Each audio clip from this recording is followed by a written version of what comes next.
Hi everyone, welcome back to Eastwick Cottage Garden. It has been a little bit of a time since we've been together. A lot has happened. I intended to get out here this past weekend, but things didn't go as planned. My mom and Jeff and my nephew have been down over the past few weeks or so. So a lot of stuff has gotten done and there's still a lot more to do. But I wanted to step on here and give you a tour of the garden in August. So we didn't really do one in early August. We just did some garden maintenance. But to give you a tour of the garden in August to see how things are coming along and point out some things that I really need to get accomplished in the next week or so. So I'm going to turn the camera around and we will get started. Okay, we are going to start things out in the immersive garden space here. And as you can see, I'm going to step back a little bit. Jeff so wonderfully finished doing the mulching of the path and laying down the pavers. So we're just going to take a walk through and see how that is and point out some things that are blooming and prospering in the garden. So as we walk in, of course, we have our phenomenal lavender here that the bees are loving. It is, I'm going to cut it, I need to cut it back. Some of the stalks have the spent blooms on them, but there's some new stalks coming up with some more flowers. So I want to cut these back to promote more growth so that it has a time to establish before the winter comes and the frost won't do too much damage on it. So we're coming around here into this space. We have here the phlox is still blooming, and as you can see here on the Pequito Orange Agastaki, the bees are still loving this, and it has flushed out a lot since we've spoken before. We still have some blooms here on the dianthus here, and even the key lime pie dianthus has started to do a rebloom. You can see the stalks there coming up. Everything's doing really well. The pancake arborvitae are really full. They're almost at their full size, which is really lovely. And as you can see, that Jeff has done the pathway and put the mulch down, which is very nice.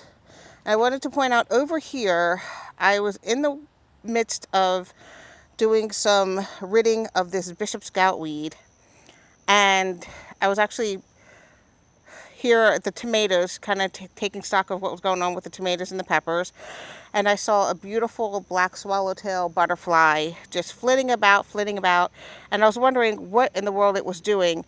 It kept going to the bishop scout weed, and I noticed it was actually laying eggs. So I did some Googling about bishop scoutweed and black swallowtail, and apparently the bishop scoutweed is in the parsley family. So parsley is a host plant for the black swallowtail. If they don't have that, they will go to bishop scoutweed. So now I can't cut down my bishop scoutweed at the moment or put any sprays on it or anything, because I need to wait for these swallowtail eggs to hatch, and hopefully they will eat a good portion of the bishop scoutweed that is in here, because now it's kind of superseding my vinca, which I'm not very happy about. But you know, it's all in the course of nature. The black swallowtails are so gorgeous, and I kind of like having them around. So this is my beefsteak tomatoes. The plant itself has seen better days. It's getting towards the end of the season, but we have a couple of tomatoes on the top here, so we're keeping that. And we've gotten several of the orange peppers off of this plant, but we have some more green peppers forming up. And we also got some of the purple beauty peppers here. Oh, what is that? Hold on a minute. Oh, some of the purple beauty peppers here that are doing their thing, but down underneath here, I don't know if you can see it. I'm going to try to get in close. There is a praying mantis. I'm not sure if you can see. Those are its legs. What you're seeing there are the praying mantis's legs, and there it is right there. So I'm going to leave it to do its work. And I'm just really loving that they're all over the garden this year. I'm really enjoying that. So here I want to point out that the white cherry tomatoes, I've been pulling them off and they have been delicious. They're very lovely garden snacks. And my sun sugar tomatoes, we've been getting a lot of them as well off of here. So I still have some on the vine. So we'll see what happens with them as the fall season starts, to see how many more we can get off of that. And I see that a squirrel has decided to make a home in my pot there. Okay, so coming back through here, we have our volunteer tomato plant that is exceedingly tall. This is a red cherry tomato plant. We've discovered that. I've had one off of here and it's very delicious. It is laden with tomatoes. So very happy to have this extra tomato plant here. And the lavender that we planted is doing amazingly well. I'm going to have to back out a little bit. It is huge. Along with the kaleidoscope abelia, which I'm going to be trimming back and using for foliage in arrangements. And our container with the campfire marshmallow bidens and the various coleus is hanging in there and looking lovely. I want to come back here a little bit. Our knockout roses are coming back into flush and looking beautiful as well. So I did some trimming back of it so that we can get through the path. I'm going to have to cut back the abelia as well because it's really in the way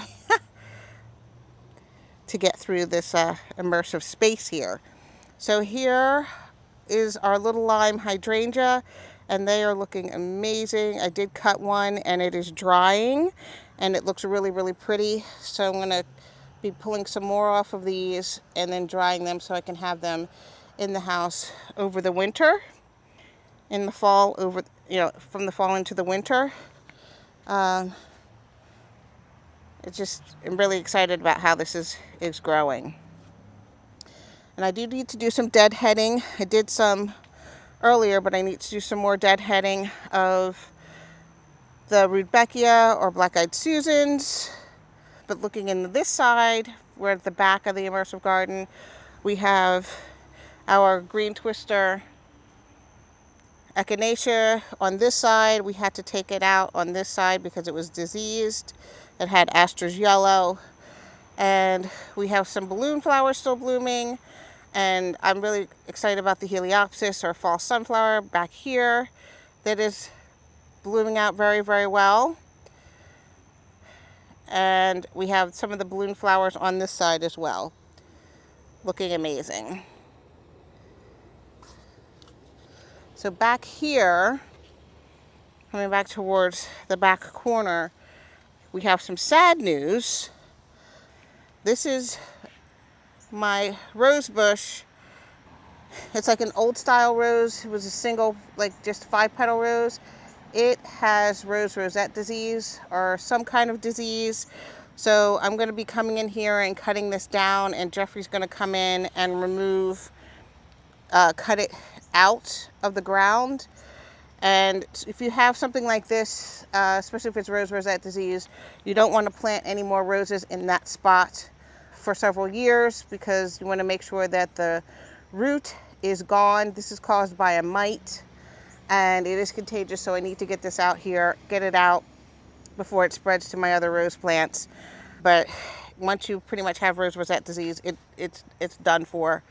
You need to get rid of the plant. And you can tell because it's got this, I'm going to focus in here, this kind of growth here is called a witch's broom. And you can see that the flowers are misformed and not growing in. Usually, you can also tell if you have a lot of extra thorns on the plant, like a lot of thorns, like crazy amount of thorns that aren't normally there. That is a sign of rosette disease as well. So we need to get this out of here and take care of this and get it out of the garden space. But my Little tiger grass here, or zebra grass, is doing really, really well. I would say it's probably about 6 feet tall and looking lovely. So what I think I want to put in this corner here is a tall perennial, if I could find a perennial red grass back in this corner here. I think that's what I want to do. So coming around to the other side of the garden, it's just very nice to have these paths in here. The oregano is doing well. I need to cut back the ivy because it is getting a little out of control. So cut back the ivy a bit. The tarragon is doing well. And we also, you can see these little flower spikes on here on the garlic chives. I have been cutting them back. If you have garlic chives, I think I mentioned this before, do not let them go to flower or do not let them go to seed, because you will have garlic chives forever and they're almost impossible to get rid of, although they taste really good. So I'm going to harvest some of these and start drying them so I can have them for making meals with, for seasoning. Very good. And the sage back here is doing really well as well. So coming back over this side, you can see everything is blooming and looking really pretty in this space.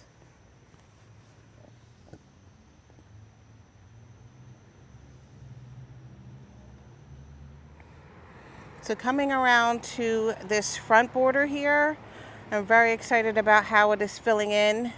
I think we did have some losses. I think that possibly my Starship lobelia is gone, and I'm not quite sure about the lupins. So we'll have to wait till next year to see what happens with that. So here, I just really loving the color of these zinnias. I might have to do this again. Oh, we have some blooms here on the Live and Easy rose. These herbs that I planted here, so this is lemon thyme, barbecue rosemary, and purple sage. They have come in really well, and I'm really enjoying that. You can also see that I did actually mulch this bed. I think I've lost a couple of candy tuft, so we might probably need to replace a couple of these in this space.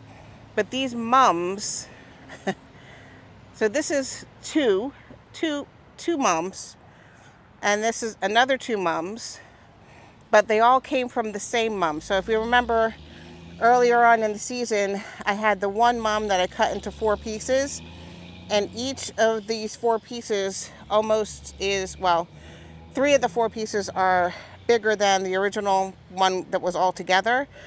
And these are beautiful salmony color, and I can't wait for them to start blooming. You can see that Riley's in the back there. He's not happy that I'm in the front, so you might hear him barking. You could see that the tick seed is blooming like crazy, and so also the dianthus is coming back and blooming as well. And I would like to report, I'm very excited, that the gardenia is blooming. This one is looking a little sad. Originally, this one was the one that was looking really super sad, but it has a bunch of blooms on it. I'm so thrilled by this. So I'm hoping that this one, I put a bunch of water on it yesterday, so I'm hoping that it does well and rallies back, and then will start to bloom as well. But I'm just very excited about how this front bed is coming along, and can't wait to see what it does in the coming seasons. So this is it from another angle. But and the Veronica here, this is the Veronica First Glory, and they are doing really well. So coming here, this is the maple border, and I did some mulching in this space. I'm still battling, well, always will be battling the bindweed, so I need to come in here and pull it out. This is vinca, but this is bindweed, so I need to come in here and pull these out you kind of have to dig everything up to get it out. So that's going to be a huge battle to get these out. But our daylilies are doing well, looking wonderful. And if you see here, this is echinacea that hasn't bloomed, so hopefully it'll bloom next year. But beside it, over here, is our muscari. And I learned last year that muscari comes back in the fall and kind of is like evergreeny over the winter, which I did not know that. It's kind of exciting. So our white wands veronica is blooming and is a bee magnet. They absolutely love it. I need to come in and deadhead some of this echinacea here, or a lot of the echinacea here, but it has been really lovely in the garden space. So I've just been enjoying the garden.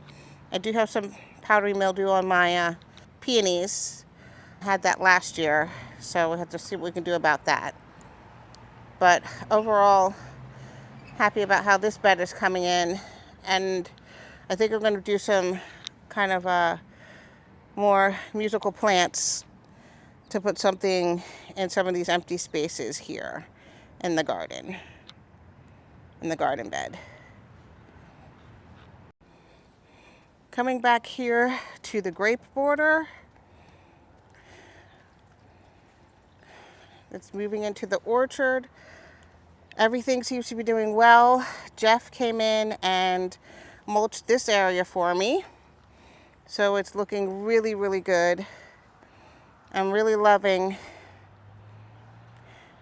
how big and full the plants have become in a year.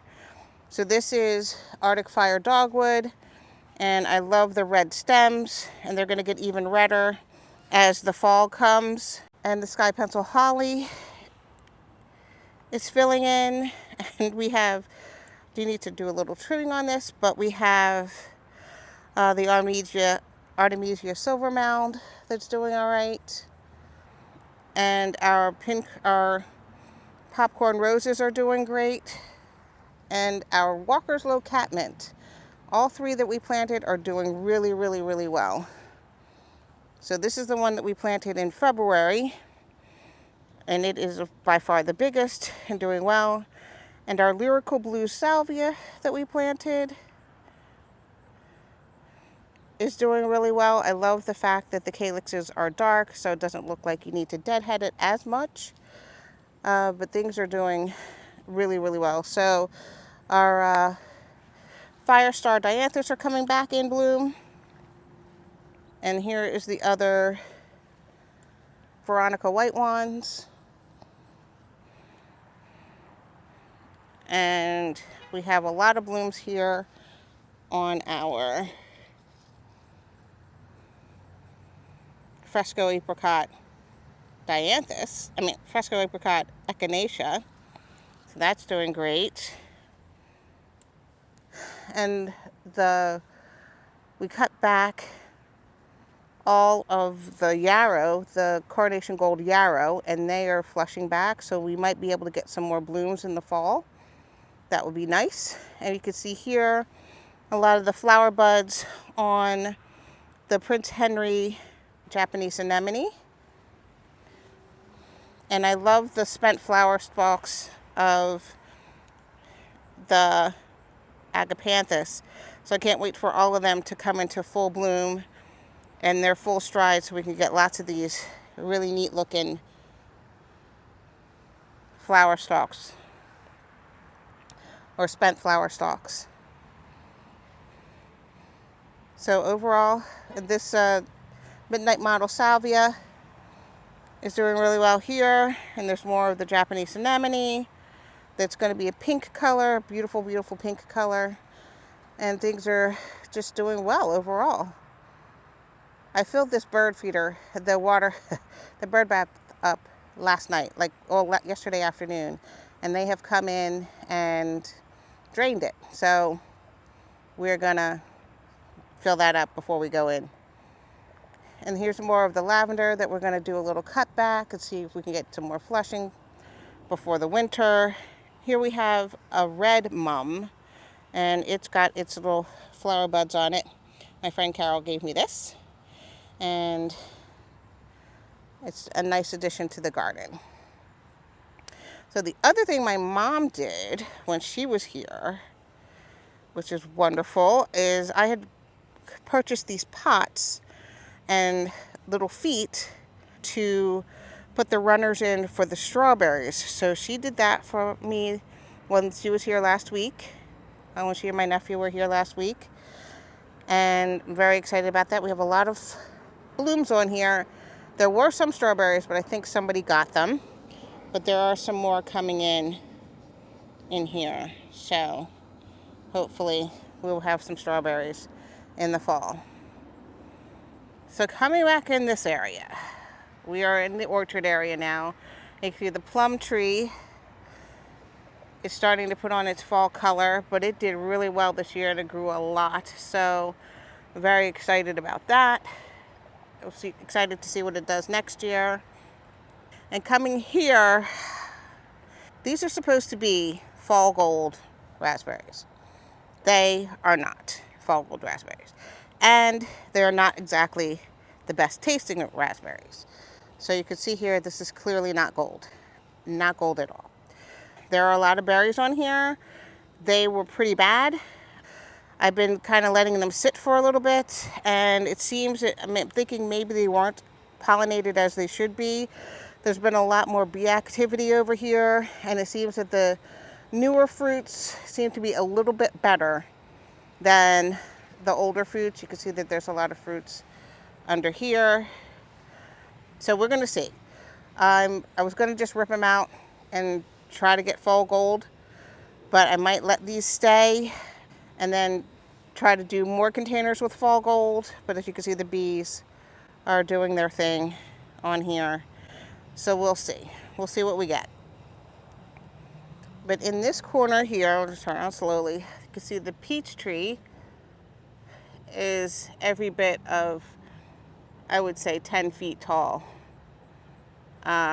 So it's going to need to get trimmed back next year for sure to maintain the height. But the leaves look really good. There's no peach leaf curl anymore. Those leaves all fell off. So it looks very healthy. I'm very excited about that. And here, the Pilgrim Rose is growing leaps and bounds. So it's all the way up here. It's all the way up here, and then there's a branch coming out over here. So I'm thinking this is going to be really, really beautiful next year. So when I'm starting to train it across the fence, they're going to train it over and then sweep, kind of sweep it around back the other way. Start attaching it to it. It kind of wound itself in here. I don't know if you can see that it did that on its own. So we'll see how it goes. I'm trying to keep it on this side of the fence as to not bug the neighbors. But I'm sure some of the blooms will be on that side too, and they can enjoy them. So we have a interesting story here with our tick seed that we planted. So this one obviously gets the most sun, and you can see that the sun wanes by the size of the plants as we go further down. So the one on the end, I think I'm going to move it to the front flower bed. This one here, I think I'm going to move it to the front flower bed in the center to see it so it could get more sun. This is kind of like a dark corner. I'll try to find something that would enjoy the more shaded area here. Also, our Party Lights osmanthus is starting to put, since it's cooling off, it's starting to put more of its red color in here. It is very beautiful. I'm enjoying it a lot, and I can't wait to see how it grows in the future. I do need to do some deadheading of this Rudbeckia. It looks like it's got some rust or some powdery mildew on there, so I need to address that. But these flowers have been really pretty, so I need to come in, trim it back, and see what we can get. See if we can put out some more for the fall. And there's a Cosmos back here, and it seems to be putting on some more flower buds, so we should be getting some more flowers here. And the big blue liriope is putting on its blooms. Update on Lazarus. I am going to soon, probably in the next couple of weeks, maybe mid-September, take off the cloche because I think he's well enough to stand on his own. He's big enough. I will keep the hairpin fence in there just so that he doesn't get run over by accident. So, you know, let everybody know that he's still there. But he's doing really well. And my friend Dillis gave me 6 crepe myrtle saplings from the Arbor Day Foundation, and 2 of them have succeeded. The other 4 did not make it. But as you can see here, this one is actually blooming. So it's a lovely little paler pink than the kind that I already have. The ones I have are more of a magenta color.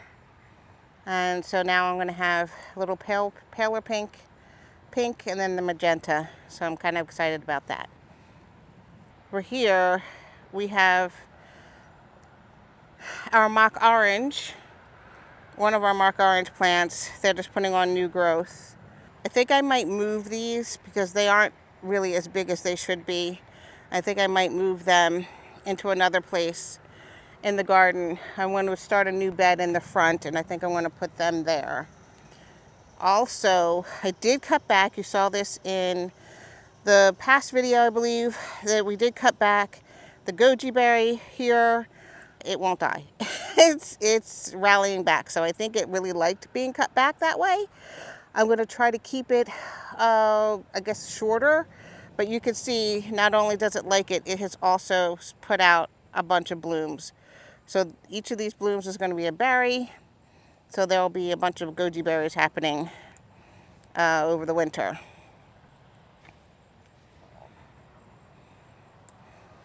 So coming back into this area, here's the other crepe myrtle that I got from my friend Dillis that is doing well. And this mock orange, well, a couple of them have bloomed, and this one still has blooms on it. So it's put out its late summer blooming, which is very nice. They smell very good. And here, I stepped in this hole last week on Friday. I stepped in a sinkhole in my yard, so I'm going to have somebody come and deal with that. So we're coming into the woodland garden area. The tiger grass here is doing well. It doesn't have as many stripes on it because I think it's in a more shaded part of the garden. But you can see the hosta is doing well. We have some good activity on the ferns as well. This is one of my Julie ferns here. The other one back there it's kind of died back a bit, but it's starting to grow back a little bit. I don't know if you can see, like right in that area, it's starting to come back a little bit. And then we have the carex in the corner. And the other ferns and the heuchera and heucherella that we planted are growing. I do need to come and do some trimming to cut back some of the weeds here. I want it to be kind of wild looking, but not this wild. So, and here's the other hosta that we have. And our garden art. This is a gecko. And then we have coming around here, the viburnum that we planted is doing really well. I'm very excited. So hopefully it'll get to be about 8 feet tall and block in this area here. We also have blooms on the Rose of Sharon here. It's doing really well. It's nice to be able to see this little touch of blue through the windows. So our daylilies are double daylilies. The orange ones are putting in their final blooms. So I have about 4 more to go before they are done for the season. And we did some pruning of this rose, the grandmom rose here, and it looks really good. So hopefully we'll get a lot of flowers next year. But we did the rejuvenation prune this year, so hopefully we get a lot of flowers next year. And I'm very, very excited about the junipers.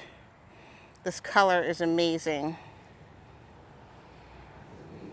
I'm loving this blue color. It's so pretty. And here's the immersive garden from a different angle. And in this front flower bed, we have the monster dianthus. I'm gonna have to come in here and do some dividing and see what we can do with this. It's gorgeous, it's huge, and we'll see what happens. So we also have blooms on the variegated liriope. You can see it better on this side, right here. And then there's Riley. He's doing well. His eye's all healed up, and he's ready to roll. Here in the Dexeps beds, things are doing really well for the most part. We have also, we pruned back this Superbina pink cashmere, and it is back again, blooming like crazy. We also have, I'm gonna have to cut it back again as well because it is crowding out again this Diamond Spire gardenia. We want it to be able to have enough room to grow and enough light so that it can make it through the winter because it is evergreen. We cut back the Peter Cottontail yarrow for the third time, and it's starting to put out more flowers. I'm very impressed with the geranium. This is the Azure Rush geranium. I'm very impressed with it. Filling in. We had a little dieback on this dianthus, but you can see there's a little flower coming in, and there's some still green. Dianthus tend to do this, but then they flush back, so I'm not really too concerned about that. And this is the Cat's Pajamas Nepeta, or cat mint, and that's doing great. And we have a bunch of blooms on, this is also the Fresco Apricot. We cut these back and they are blooming out very well. We have a lot of blooms here on this popcorn drift rose as well. And the sedum in this area is doing great.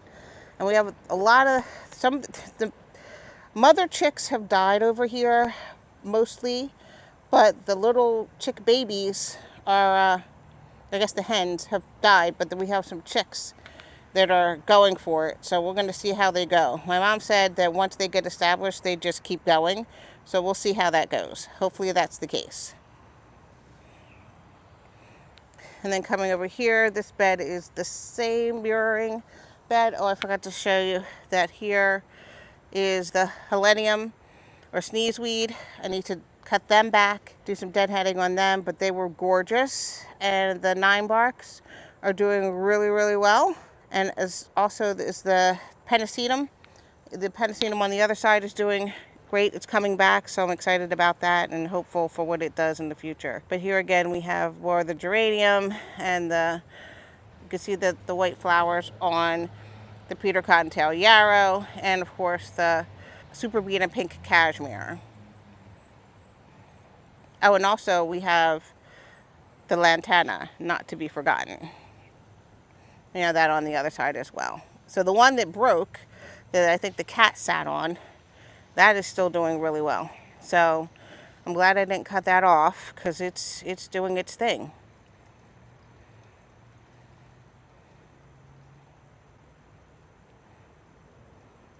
So that is it for August 2024 tour of the garden. I hope you enjoyed it. I hope your gardens are doing well. I hope you guys are doing well. What's happening in your garden space? What's been going on?